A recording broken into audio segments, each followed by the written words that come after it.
Hey, PreSales Collective, it's your host, James Kaikis, and today I'm going to be joined by Woody Evans, Vice President Global Presales at Delphix. The topic of today's episode is Business Discovery University, or BDU.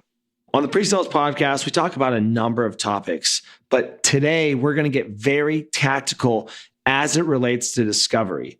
And this is something that Woody does at his organization to make sure discovery and business discovery is part of the organizational DNA. So we're going to dive into what Business Discovery University is, how it is applied to both pre-sales learners and pre-sales leaders, and talk about the impact that it's had on the business.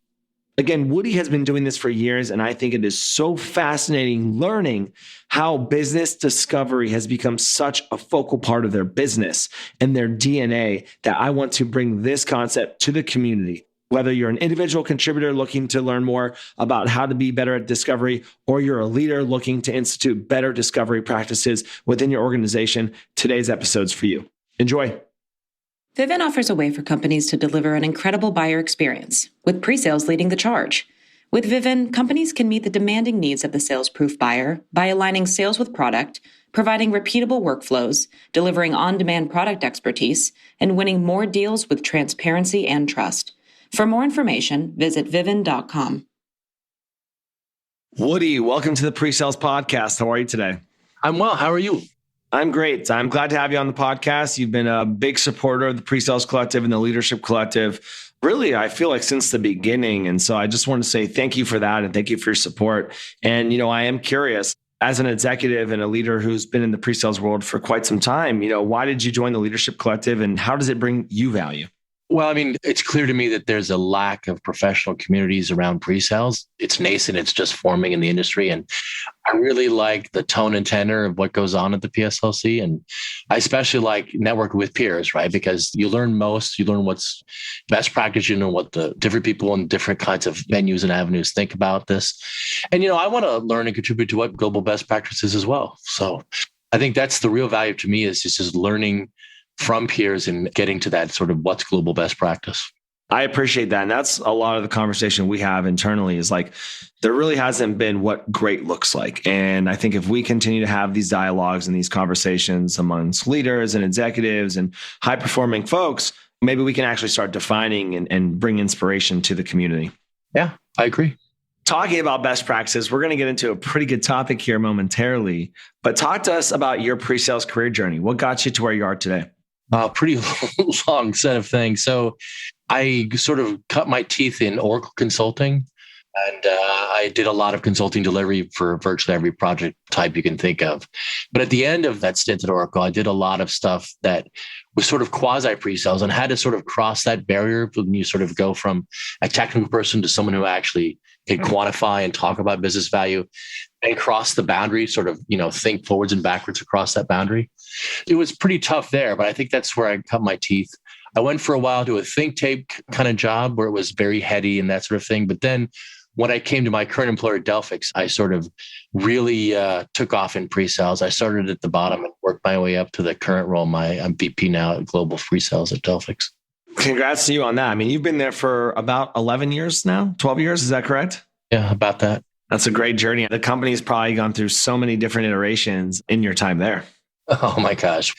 We've changed so many things so many times. That's, you thought that IT had a fast change rate, but pre-sales has an even faster change rate because the messaging is always changing. The technology set is always growing. And for pre-sales, it's good to know your product, but it's even better to understand how it integrates and fits into the industry, right?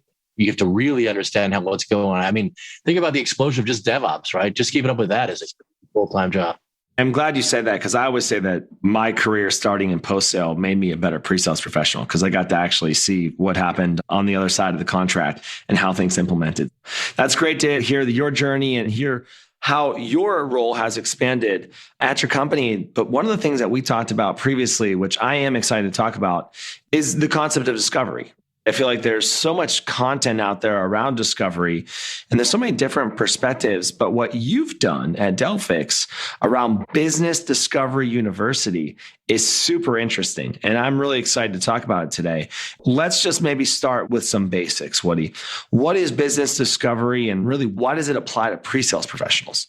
What it is, it's between like a 2 or 12-hour training and a live role play that's targeted to pre-sales professionals to help them learn how to conduct business discovery, work through the art of the question, to surface and quantify business pain, and to translate that business pain to product capability. And in sort of why does it apply or how does it apply?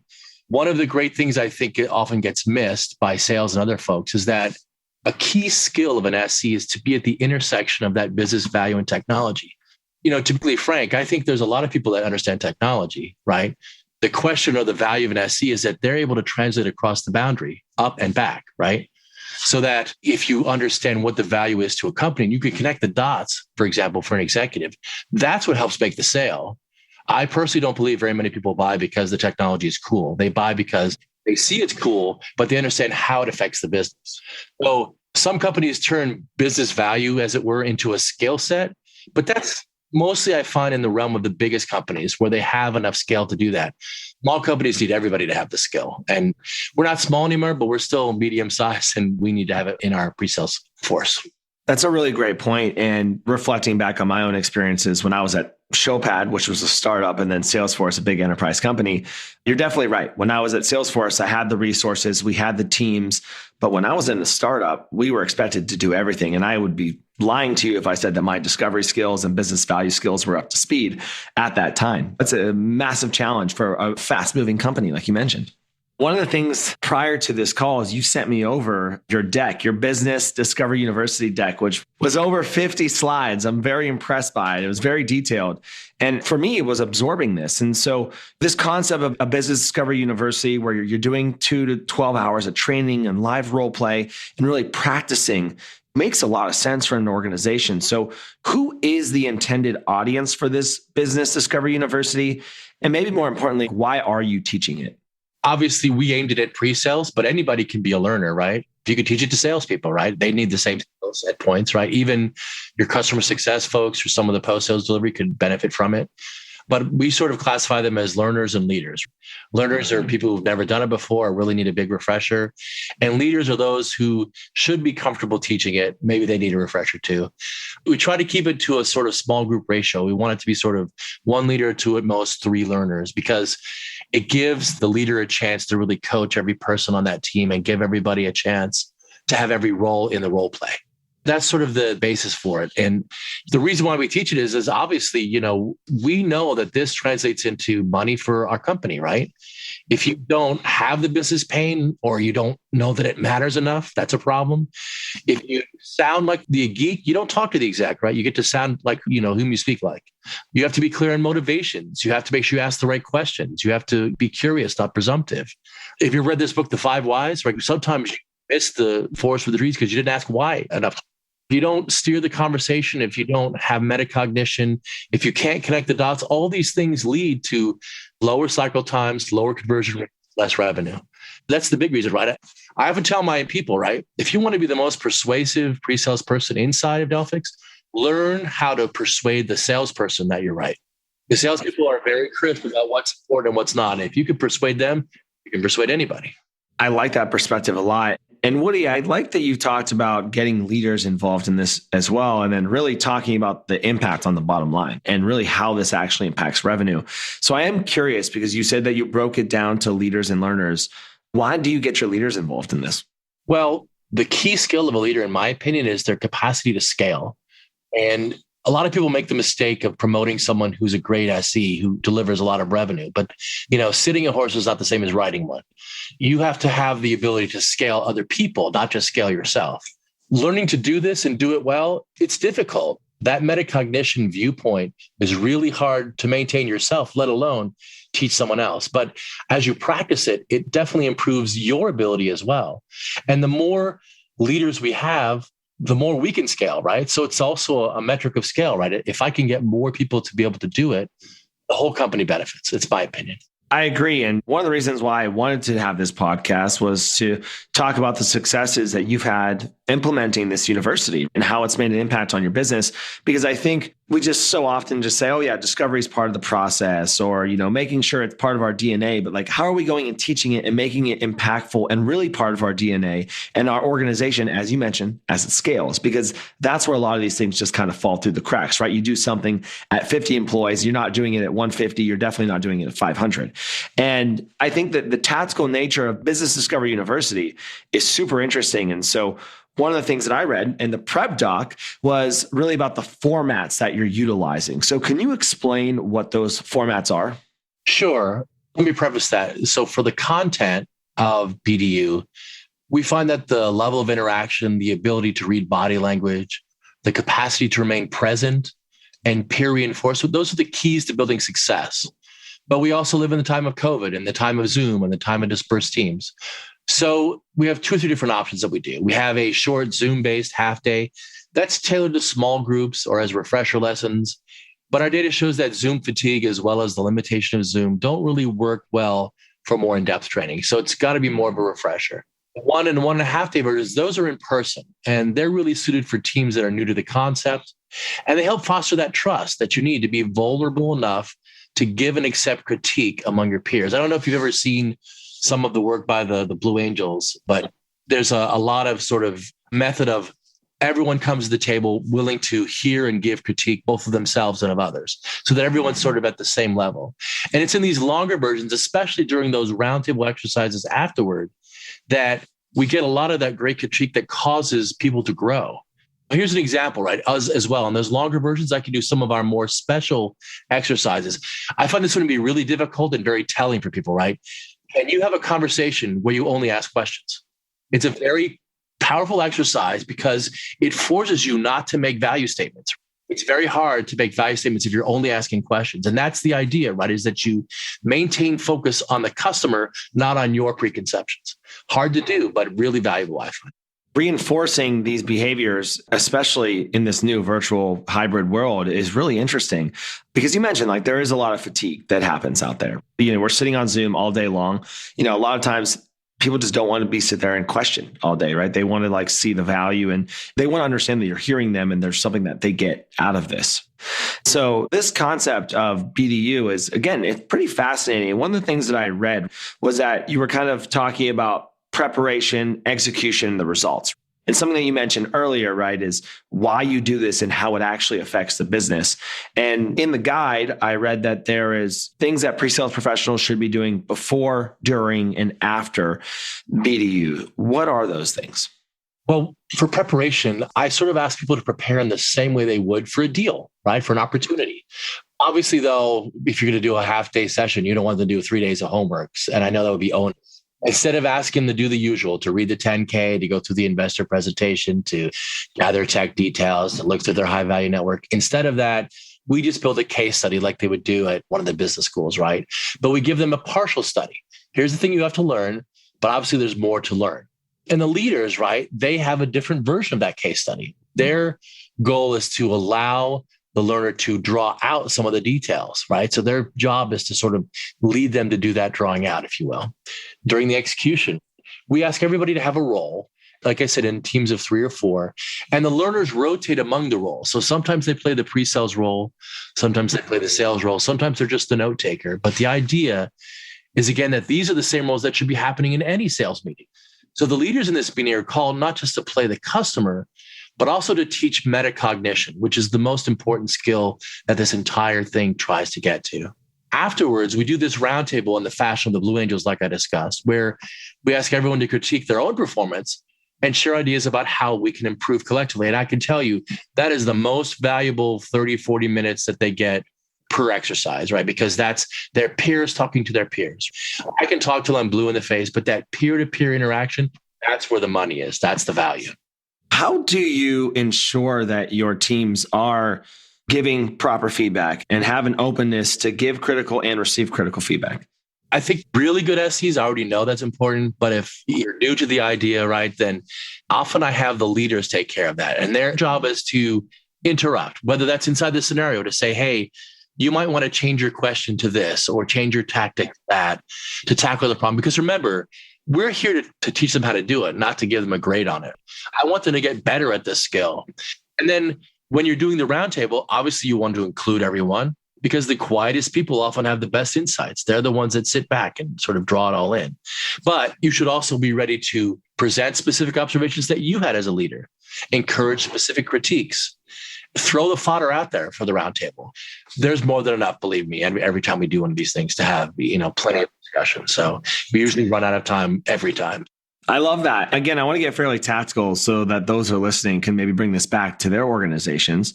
How are you creating that prompt and how often are you refreshing that prompt? That's the role really of that leader during that conversation. So part of what they're doing is taking notes themselves to say, I saw this behavior. I saw that behavior. Interrupted here, we interrupted there. What could we have done better, et cetera, right? So it requires meta-cognition on everybody's part. The learner is having meta-cognition about the environment around them because they have to both stay in role and figure out how to critique that. The learner is doing the same thing. They have to stay in the conversation of the product being sold as well as understanding the narrative of the conversation and stay in that. So it's teaching them on both sides and making them both aware. How many times a year would you say that you run this type of program? I think we've probably run it 10, maybe 12 times in the last 5-6 years. Are you seeing the change within your team, right? Especially for those who've been there for a couple of years or gone through this. Are you seeing that they are improving course after course or session after session? I do, but it's also about who invests. So it's like anything else. You can have a training program that doesn't mean anything unless there's accountability, repeatability, and someone checking it after the fact, right? So in addition to this, I have my management, my leadership team. Their job is to sort of make sure that this continues to happen, right? So when they go in to do their inspection of a live deal, they're doing the same thing, right? They're saying, what could we have done better? As I always tell everybody, when you're going to an opportunity, there should be the meeting before the meeting, and the meeting after the meeting. The meeting before the meeting is because you guys need to have the right agenda and where we point in the boat. The meeting after is what do we do well, what could we have done better? And it's important that's a two-way street, right? Sales should be getting it and receiving it just like pre-sales. We're a partnership and we need to work on it together. That's a great perspective, Woody. And, it is partnership and team selling. It is really the reality of the modern buyer. In the Business Discovery University assets that you've created, I thought there were a couple of really interesting concepts that I want to dissect a bit. Obviously, it's a little bit harder when we're just talking about it, but there was something called root causes for poor root causing. What is that? A lot of people know what DevOps is, but a lot of people don't know that it sort of originated in something called total quality management, which was a manufacturing kind of approach out of Japan in the 70s and 80s and so forth. And in my opinion, one of the most underused tools for discovery is this fishbone root cause diagram. And the idea is to look at all the different ways that a problem can have a root cause and keep asking why till you get to the very bare bones of it. So we asked ourselves, why aren't we getting to the real root causes of the pain affecting the business, well, the customer's business and so forth. And so we looked at all those possible root causes and we weren't getting, that strong pain that we would like as part of our medic. So why is that? And when you do this in an exercise, it takes probably a couple hours to do this, right? Maybe we're not relating to their industry problem. We don't know the real metrics or their competitors' metrics. Maybe the customer's not clear. Maybe our business pain was fool's gold. Maybe we couldn't figure out how to navigate up the value chain to the higher level questions. Maybe our questions were closed-ended, not open-ended. Maybe we couldn't figure out what the currency was for the give, for the get. There's just a lot of different things that can cause you to not get to a great discovery. And there's plenty of different ways to approach this, right? I don't know if you've used value stream workshops or design thinking or stuff like that. There's plenty of ways that people do this. The idea that we had, though, was for our business and our situation, what is it that we should target? Where should we improve? And this was sort of the original and initial guideline for how BDU came about. We wanted to sort of figure out what's the root cause of the problem. How do we go get it? How do we address it? I actually think this might be my favorite part of what you're doing. I'm always trying to reflect on my own experience and this idea that a lot of times we're solving for the wrong problem. We haven't uncovered enough. And so many times in sales, our sales team, we're forecasting deals, we're saying it's going to close, and then all of a sudden we get surprised. And it's like, oh, well, why didn't this deal close? And the reality is a lot of times we're probably solving the wrong problem and we didn't unpack the situation enough. And so for me, this was a massive light bulb moment, which is why I wanted to talk about it. There's another concept that I thought was really interesting as well. It is rice and suit. Am I correct on those? Yeah. So I think you're right. One of the questions I often ask myself and my pre-sales associates is, do you really have business pain? Now, to preface that answer, I would say you have to be realistic. Most companies have 3 or 4 levels, right? There's the technology level, the project level, and then the executives, right? So each of those levels has a different viewpoint of the pain. But what we're talking about here is what's the kind of pain that would motivate an economic buyer to buy enterprise scale software? We're enterprise scale. So I invented this RICE mnemonic, which is to say that a business pain is not a true business pain unless it matters to a regulator, an investor, a customer, or an executive. And many times an SE will come to me and tell me how we're going to make the lives of all these bunches of technical people better. But I put out that that's great. People don't write checks for that. To connect the dots to say, for example, that making it faster to release code means you get more code released, means you get to maintain competitive parity, means you stop losing market share, and that can be measured. Now you have a business pain. Somebody cares about market share. Honestly, people don't care about the time that gets saved at the lowest end. It's just how it was. And that's the RICE mnemonic. The Sue one was taught to me by my former colleague, Wayne. And he says he uses it to make sure that what you think you have is actually pain. And that's for specific, urgent, important, and terse. And if you have all those things, then it really matters. When you don't, pain is weak and you've got more hardening to do, right? But importantly, I often find that the last one is the most important, which is kind of counterintuitive. If you can't explain the pain simply, you probably don't understand what it is. That's really the God's honest truth, right? Is that when you get into one of those, I don't know if your company has these ideas of lab reviews where salespeople present, what they're going to present to the customer back for critique. But when you do those things, the longer your explanation of the pain is, usually the lower your understanding of the situation. This is all really, really interesting stuff. But are you seeing your team making this part of your DNA? How do you make sure that your individuals are utilizing this as part of their DNA, the leaders, and then as it goes up the chain, how do we make sure everyone is actually utilizing these concepts? Well, I can only speak from my part of the business. I know that the sales leadership does this constantly. They have this sort of weekly lab where they actually bring forth 3 per theater, 3 different proposals per theater to do exactly this. How do I connect them? For pre-sales folks, we're a little bit in a different spot. So typically this is done in 2 ways. Number one, we do this thing called a use case summit, where on a regular basis, we go and we talk about the use cases that our product solves for. And then we talk about what's the business value of that use case. And now it's a hard conversation because use cases don't automatically translate to business value. So you usually need an example, but we do a lot of teaching in those.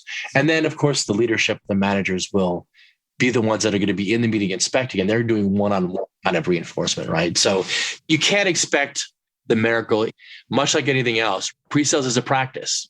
Like medicine, right? You have to keep doing it to stay good at it. I love that, Woody, and I appreciate you breaking that down. In the documents, you have a lot of sections on advice for the leaders. What's the most important takeaway for this type of program? Meta-cognition is really hard, and that's the thing that's most difficult and most valuable. Teaching it is almost as hard. And when I have asked people after the fact, like sort of what was the hardest thing you did during this exercise, that was the hardest thing, but also the most valuable thing. And there are plenty of things that a leader needs to pay attention to be able to intercede and guide that learner, knowing how and when to use open-ended versus closed-ended questions, right? Or how to sustain a non-technical conversation, really hard for an SE to do sometimes. Or your situational awareness, right? Are you going after a question because you understand it rather than that's what they want? Or keeping your discovery in the white space, staying out of what you know, staying in what you don't know. Everyone wants to stay in what's comfortable, but that's not where the value is. The value is in what's uncomfortable. Navigating out of the weeds, connecting the dots, on value, that sort of stuff. You've probably heard the layer method: listen, acknowledge, explore, respond, for handling objections. But just like anything else, right? What's an SE do? They paint a vista of value. We don't want to pigeonhole the customer. We want to show them lots of different ways to experience value. Let them choose, right? But at the same time, we have to rub salt in the pain. Otherwise, no one's ever going to buy. The other thing is, right, in a real meeting, as opposed to Zoom, there's just a lot of nonverbal cues, all this together can be really hard.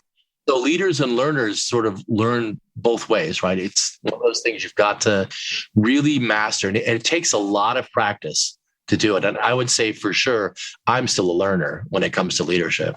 I put myself in that category because it's hard.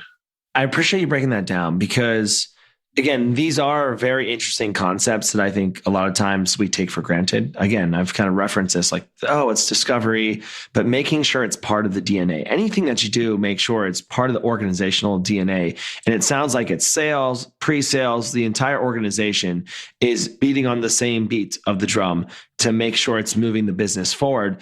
And maybe that's the most important question that I'm going to ask you today, Woody, is what kind of impact has this program had on your business? Well, I guess you have to ask yourself, what is the measure of success? And I've gone round and round with many pre-sales leaders, and I would say that the two things that stand out all the time among them would be the conversion rate and the cycle time. Those are the two measures that pre-sales has a material impact on. And when I look at my POV conversion rate, I see it consistently climbing. I think that industry, like global best practice, was between 70 and 80%. I'm in, the 80s now, which I'm very happy with. And cycle time keeps falling, which is what you want, right? That means you're getting better at what you do and getting it done faster, and that improves your throughput. And, at the end of the day, that's what matters, right? I mean, I could be happy that everyone is certified in this and knows this and that, but bottom line is we're in business to be a business, right? And those are the things that matter to that. Thanks for sharing that, right? Obviously, it's always an important question to ask, like how it actually affects the organization and the business. And I like that you talked about those two metrics. As we close, I have a bit of a controversial question for you, because discovery is obviously an important part of the pre-sales role, but there's not a lot of companies that have every SE on every call. I could tell you that at some points in my early career that we weren't even allowed to have the SEs on a call until there was a certain point of qualification that was done. And so two-part question for you is, one, should SEs be on every discovery call? And the advice aspect of that is, what advice do you have for leaders who are struggling to support discovery calls because of improper ratioing? I agree with you. I think there's a whole segment of the SE community who believes an SE doesn't need to be on every call. But I have to tell you, I think the data runs in the opposite direction. When a sales rep includes an SE more often, the data that I've seen says that deals tend to have faster cycle times, quicker time to know, higher conversion rates, better revenue. And that might be a consequence of the fact that I'm an enterprise sale rather than a transactional one. I could see that. And maybe transactional is different, but too many times we get stuck up in a situation where a rep has said something that we have to backtrack or go and refigure out or, fill in the dots for it. And, it's not that they're trying to be whatever. It's just that when you have 2 ears listening, you hear more things. I know people are all wrapped around the axle about the rep to SE ratio, but I think, maybe we focus on the wrong thing. It's not the ratio, it's the revenue. What results in the highest revenue? And there are some studies out there that show that maybe you should have 2 SEs per rep, not 1 rep or 2 SEs. You would still have a marginal benefit, right? So you have to look at the business that you have and judge it that way. But I don't think that idea is one size fits all for sure. Woody, I appreciate that perspective, and I love the idea of 2 SEs to 1 AE. That's selfishly some of the things that we're trying to put out there about pre-sales and the pre-sales impact on the sales cycle. It's been a great conversation with you. I really appreciate you sharing Business Discovery University and getting very tactical with us. My hope is that people listening will be able to take this back to their organizations or figure out ways that they could be better at discovery, whether they're an individual contributor or a leader or a couple rings up on the executive chain. So I really appreciate your time today. Thanks, Jay. All right, Pre-Sales Collective, feel free to give that episode another listen. It is really interesting to hear how Woody and the Pre-Sales and Sales Organization have made business discovery such an integral part of their go-to-market strategy. And I love the concept of Business Development University. I'm always trying to learn ways that organizations are utilizing enablement to make a core concept part of their DNA. Woody said it best when he talked about scale. How do you scale concepts within your organization? Well, you make that part of your DNA. You have a real enablement program and you practice it time and time again. We got pretty tactical in today's episode, so we've actually turned this episode into a blog as well. So Woody wrote an article called Business Discovery University that is on our Pre-Sales Collective blog that dives into some of these concepts that we talked about today and also has some visualization of these concepts so that you can take this back to your organization and bring it to life. Again, I really believe in these types of programs and concepts to scale knowledge. There's so many light bulb moments that I had going through the homework and going through the deck from Woody and really hearing what he had to say around business proposition and business value and really the root cause. I said it on the podcast. That was the light bulb moment for me, where a lot of times we're solving for the wrong root causing within a technology evaluation. Today's episode and the blog will give you some tactical ways to incorporate Business Discovery University into your organization. And so my ask, as always, is that you go and check out that blog article. And if you are doing something like this or start to incorporate this type of program, please reach out to me. Let me know what you're doing, the impact, the value, so we continue to scale these concepts across the global pre-sales community. All right, PreSales Collective, I hope you enjoyed today's episode, and I'll see you next week.